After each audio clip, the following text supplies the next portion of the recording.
Là tôi chưa cắn đâu ạ.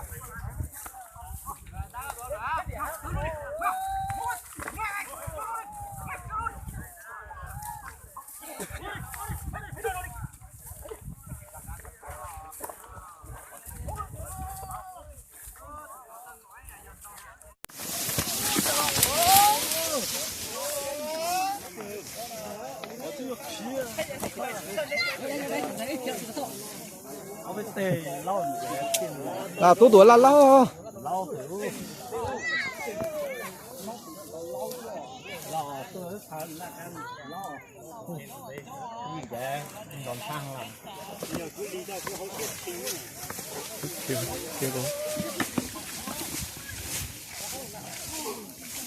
nó sao bệnh ngọt thôi, và chỉ có thân tận được kìa.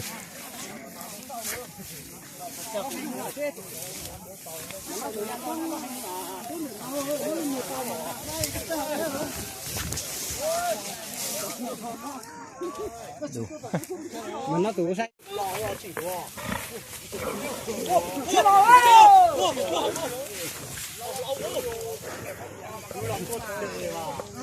Tụi bên này mày tụi đã cứ từ.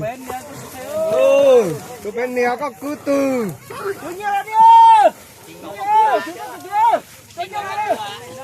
Có cứ từ.